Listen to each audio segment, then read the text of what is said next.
नमस्कार दोस्तों, मैं दिनेश वादू, व्याख्याता राजनीति विज्ञान। दोस्तों, अपन एनसीईआरटी की ऑडियो लेक्चर सीरीज कर रहे थे। उस सीरीज के अंदर अपन ने अध्याय 1 और 2 जो है वो लेसन कंप्लीट कर लिए थे। आज अध्याय 3 जो है उसके भी अपन 2 लेक्चर ऑडियो लेक्चर बना चुके हैं।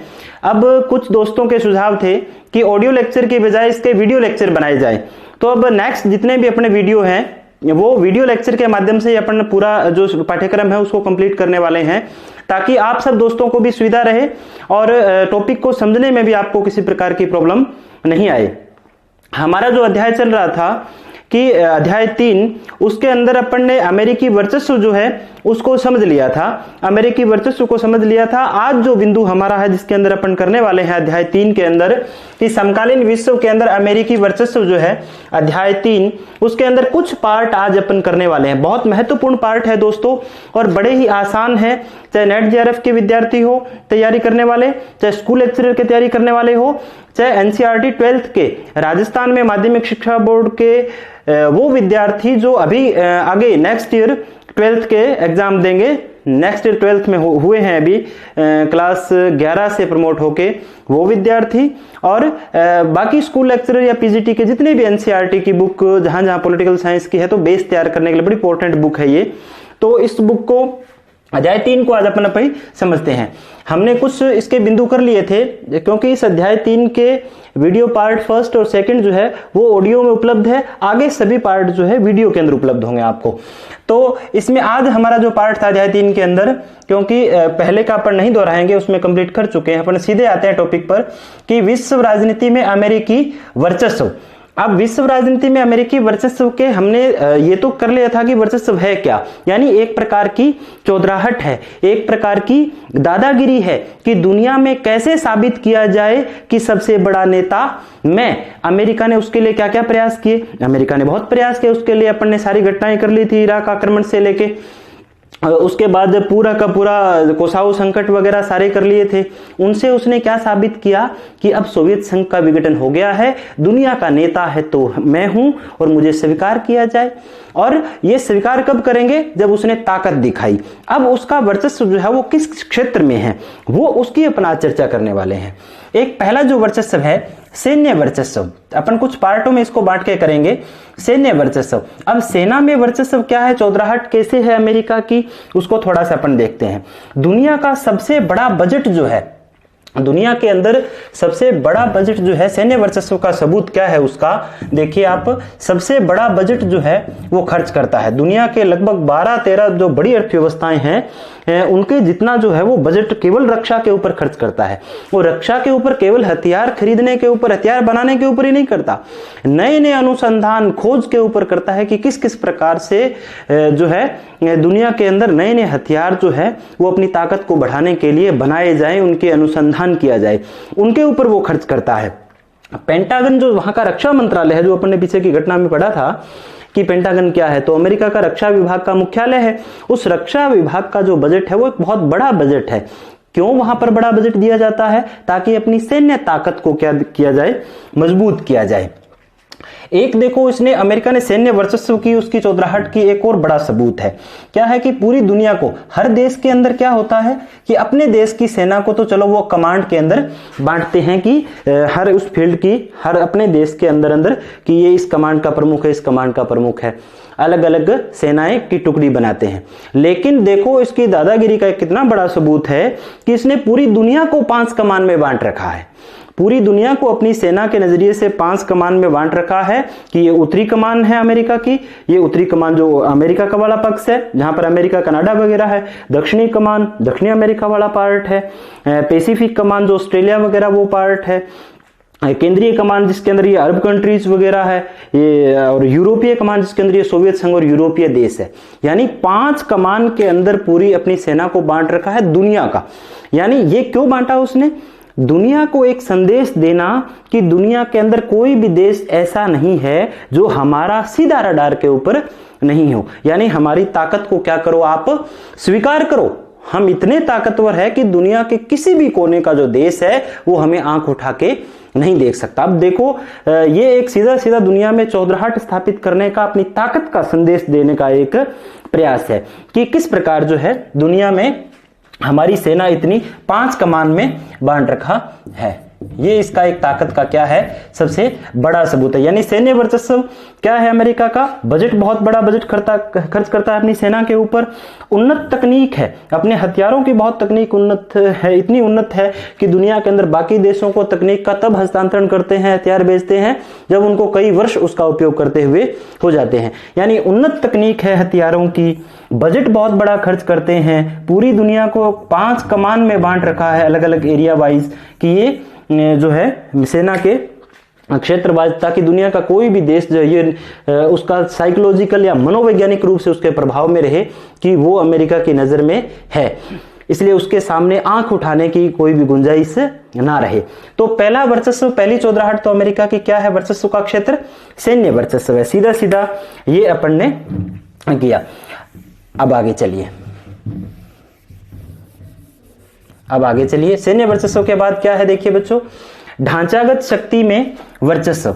अब ये ढांचागत शक्ति क्या है, ढांचागत शक्ति के अंदर वो सारे के सारे काम आ जाएंगे जो किसी भी देश के बेसिक जरूरतें हैं, चाहे शिक्षा है, स्वास्थ्य है, सड़कें हैं, मार्ग है, ठीक है, वो सारी की सारी अर्थव्यवस्था है, वो सारे के सारे स्ट्रक्चर अमेरिका के इतने मजबूत हैं कि दुनिया के अंदर उसका कोई मुकाबला नहीं है। और वो इतने मजबूत है कि वो इतना मजबूत है ये साबित करने के लिए अमेरिका अनेक प्रयास करता था कि दुनिया में ये केवल मजबूत होना ही नहीं, मजबूत दिखना भी चाहिए। अमेरिका ये भी बराबर प्रयास करता है कि दुनिया के अंदर, हर देश के अंदर एक मैसेज होना चाहिए कि मैं केवल ताकतवर हूं ही नहीं, मैं अपनी ताकत का अगर कोई चैलेंज करेगा तो उसके खिलाफ उपयोग भी कर सकता हूं।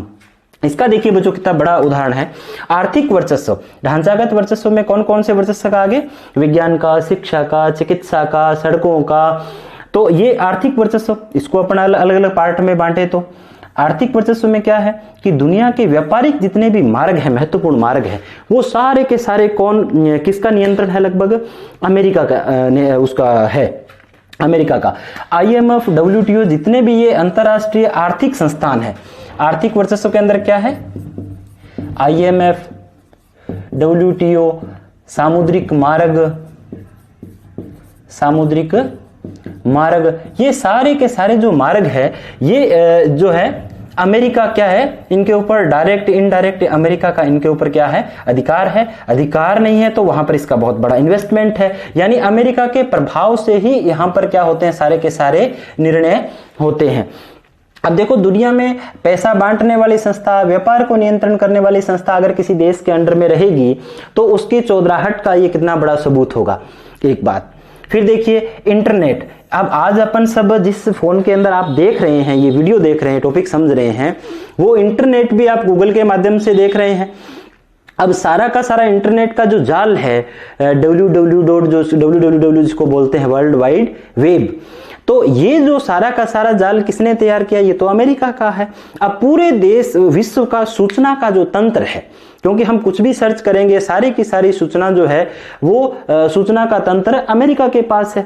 हमारी सूचनाएं जो है, अमेरिका की खुद की सूचनाएं भी एक बार लीक हो गई थी, तो आजकल सुरक्षित कुछ रहा ही नहीं। तो अमेरिका क्या कर रहा है कि अपने इसने विख्यात या विशाल जो इंटरनेट का जाल है, इसके माध्यम से दुनिया के कोने कोने तक पहुंचा हुआ है। ये भी एक वर्चस्व का एक प्रकार है। सार्वजनिक वस्तुओं की पहुंच, हर व्यक्ति के हर देश की जरूरत की जितनी भी चीजें हैं वो दुनिया, अमेरिका अपने देश में बनी हुई, अमेरिका में बनी हुई कोई भी वस्तु दुनिया के किसी भी कोने के अंदर पहुंचाने में सक्षम है। क्यों सक्षम है? क्योंकि वो इंटरनेट के माध्यम से व्यापार कर सकता है, वो अपने सामुद्रिक मार्ग, अपन ने चर्चा की, इसके माध्यम से व्यापार कर सकता है। दुनिया के अंदर WTO ऐसा व्यापारिक संगठन है जिसमें वो अपने अनुसार दुनिया के व्यापार की नीतियां बनवा सकता है। दुनिया में जो देश उसकी अर्थव्यवस्था के अनुकूल रहेगा उसको वो लोन दिलवा सकता है। देखो, हर क्षेत्र के अंदर इसने क्या कर लिया, एक प्रकार का वर्चस्व या अपनी चौधराहट बिठा ली। तो एक वर्चस्व का ये उदाहरण हुआ बच्चों कि ढांचागत शक्ति में जो ये आर्थिक जो वर्चस्व है दुनिया के अंदर अमेरिका का है, क्योंकि उसने आर्थिक संस्थाओं के ऊपर वर्चस्व स्थापित कर लिया है, चौधराहट स्थापित कर ली है, हेजेमनी स्थापित कर ली है। इन संस्थाओं के ऊपर, मार्गों के ऊपर, इंटरनेट के ऊपर, दुनिया में अपनी कहीं भी चीज बेचने के ऊपर एक हुआ। फिर है ढांचागत शक्तियों में, शिक्षा के ऊपर। दुनिया की जितनी भी शैक्षणिक बड़ी बड़ी संस्थाएं हैं, सारी की सारी शैक्षणिक संस्थाएं क्या है, अमेरिका के अंदर स्थापित है। अब उसने बहुत सी डिग्रियां जो है, जैसे विशेषकर एमबीए की डिग्री, ये एमबीए की डिग्री एक प्रकार की किसकी प्रतीक है, एमबीए की डिग्री एक प्रकार से अमेरिकी वर्चस्व की प्रतीक है, शैक्षणिक वर्चस्व। अब ये शैक्षणिक वर्चस्व कैसे है, एमबीए की डिग्री जरूरत किसको थी, प्रबंधन के विद्यार्थी किसको जरूरत थे, प्रबंधन के विद्यार्थी किसको चाहिए थे, जो व्यापार कर रहा था, जिसके पास बड़ी बड़ी व्यापारिक कंपनियां थी, तो वो किसके पास थी, अमेरिका के पास थी। अब उसको दुनिया के कोने कोने के अंदर अपना व्यापार स्थापित करना था। अब जो विकासशील देश थे उनके अंदर उसको क्या मिल रहा था, सस्ता श्रम मिल रहा था, मजदूर मिल रहे थे, ठीक है, पढ़े लिखे युवा मिल रहे थे बड़े कम पैसे के अंदर। तो उसने ये इस प्रकार का व्यावसायिक कोर्स प्रारंभ किया, ये एमबीए की डिग्री, जिससे वो क्या कर सके कि अपना व्यापार जो दुनिया के कोने कोने में फैला हुआ है, उसके लिए उसको कम श्रम के ऊपर क्या मिल सके, रोजगार की चाहत रखने वाले युवा जो है उसको उपलब्ध हो सके। ये एमबीए की डिग्री भी किसने क्रिएट की, अमेरिका ने क्रिएट की, अपने एक प्रकार के व्यापारिक लाभ के लिए कर दी। तो ठीक है, चलिए फिर है सांस्कृतिक वर्चस्व। सांस्कृतिक वर्चस्व, ढांचागत वर्चस्व के अंदर ही अपन पढ़ रहे हैं, सांस्कृतिक वर्चस्व, सांस्कृतिक वर्चस्व। अब सांस्कृतिक वर्चस्व का मतलब है दुनिया के अंदर रहन सहन, खान पान, साधारण शब्द है बच्चों, ये तो बिल्कुल आप समझ रहे होंगे कि संस्कृति क्या है, रहन सहन, खान पान, वेशभूषा। अब दुनिया के अंदर इंटरनेट के माध्यम से, टीवी के माध्यम से, अपने खान पान के माध्यम से इस प्रकार का एक बिठा दिया गया है हुआ कि अमेरिकी रहन सहन, खान पान आज दुनिया के हर कोने के अंदर आपको मिल जाएगा। आज अपन हिंदुस्तान के अंदर भी देखें तो गांव तक पिज्जा पहुंचा है। कैसे पहुंचा है, क्योंकि मल्टीनेशनल कंपनियों के विज्ञापनों के माध्यम से पहुंचा है। दुनिया के अंदर अब गांव का आदमी, जो विशेषकर अपने राजस्थान का आदमी, जो बाजरे की रोटी खाने वाला व्यक्ति, उसको बार बार विज्ञापन दिखाया गया कि तू बाजरे की रोटी की बजाय एक बार पिज्जा खा के देख। अब उसके दिमाग में बार बार जब उसको दिखाया गया तो उसका एक बार मन करेगा, यार बाजरे वाली आज रोटी छोड़ के देख, तू पिज्जा खा के देख। अब ये जो संस्कृति है, रहन सहन, खान पान, वेशभूषा, यहां तक कि वेशभूषा जो परंपरागत है उसको भी अपने को अपनाने के लिए क्या किया जा रहा है, हम उसकी तरफ ना चाहते हुए भी आकर्षित होना पड़ रहा है। हालांकि कोई भी चीज स्वीकार करना गलत नहीं है, लेकिन अमेरिकी वर्चस्व जो है वो भी एक प्रकार से गांव तक भी पहुंच गया। यानी विज्ञापनों के माध्यम से दिखा दिखा के उपभोक्तावादी कल्चर हमारे ऊपर क्या कर दिया गया, हावी कर दिया गया। तो सांस्कृतिक रूप से भी अमेरिका ने क्या किया, पूरी दुनिया के अंदर जो है अपनी दादागिरी स्थापित करने का एक प्रयास किया और कर रहा है। अब ये तो हुआ कि अमेरिका वर्चस्व आज अपन पढ़ रहे हैं कि अमेरिकी वर्चस्व किस किस प्रकार से होते। एक अपन ने क्या पढ़ा, सैन्य वर्चस्व, यानी उसकी 5 सेना की कमाने हैं, रक्षा का बहुत बड़ा बजट है, दुनिया में हर किसी भी देश से ज्यादा। ढांचागत शक्ति में यानी बेसिक कुछ चीजें हैं जिनके आर्थिक क्षेत्र के अंदर, शिक्षा के क्षेत्र के अंदर, संस्कृति के क्षेत्र के अंदर किस किस प्रकार से अमेरिका की दुनिया में चौधराहट बढ़ रही है।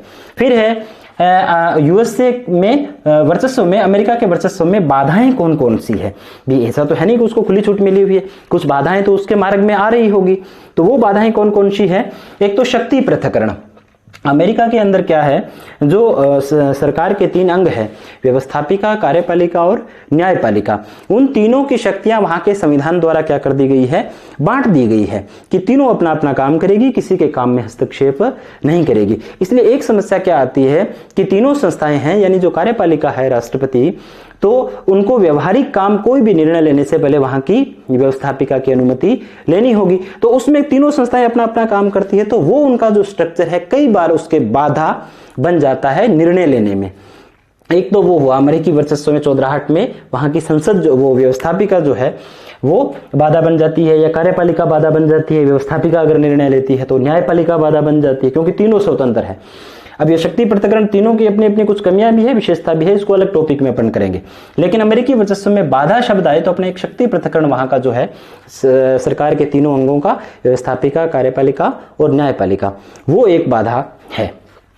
अमेरिकी जनता, अब अमेरिकी जनता जो अमेरिकी जो चौधराहट थी ना, वर्चस्व अमेरिकी अब चौधर करते हैं तो अपन ने पहले भी पढ़ा कि चौधर में तो भाई टके तो लगते हैं, पैसे खर्च करता है दुनिया के देशों के ऊपर। तो वहां की जनता भी धीरे धीरे मांग करने लगी कि भाई आप पहले ना अपने देश के अंदर जो है ना उस स्ट्रक्चर को और मजबूत कीजिए। बाहर चौधर के ऊपर पैसे लगाने की बजाय क्या है कि जनता ने मांग करनी शुरू कर दी कि उसके ऊपर कटौती करो। जैसे इराक वगैरह के अंदर सेना भेजी, अफगानिस्तान में भेजी, तो वहां की जनता ने भी मांग की कि उसको वापस बुलाइए। इस प्रकार एक हुआ कि जनता भी एक प्रकार से चुनौती बनकर उभर रही है अमेरिकी वर्चस्व में। नाटो के देश, नाटो के जो देश हैं वो भी लगातार क्या हो रहे हैं, ताकतवर हो रहे हैं। तो अब वो बिल्कुल पिछलगू नहीं रहे अमेरिका के। ये नहीं है कि अमेरिका ने कह दिया और सीधा तीसरे देश के ऊपर अटैक कर दिया, नहीं, अब वो देश भी ताकतवर बनके उभर रहे हैं। तो ये भी अमेरिका के सामने क्या है, चुनौती है। अब अपन नेक्स्ट अध्याय जो वीडियो जो होगा उसके अंदर अपन करेंगे कि विश्व के अंदर, ये तो कुछ इंटरनल चुनौतियां थी अमेरिका की, आंतरिक चुनौतियां देश के अंदर अंदर। अब अमेरिका के वर्चस्व को, चौधराहट को कुछ बाहर के देश भी चुनौती दे रहे हैं। उनमें से हम भारत को जरूर लेंगे कि भारत भी है, लेकिन चाइना है, यूरोपीय संघ है और जो रूस है, ये चुनौतियां हैं उसके लिए। तो उन चुनौतियों को अपन किस में करेंगे, नेक्स्ट लेक्चर में करेंगे। अगर आपको ये वीडियो थोड़ा पसंद आया हो, अच्छा लगा हो, तो आप शेयर कर सकते हैं, चैनल को सब्सक्राइब करने के लिए कह सकते हैं। मिलते हैं नेक्स्ट वीडियो के साथ। नमस्कार दोस्तों, जय हिंद।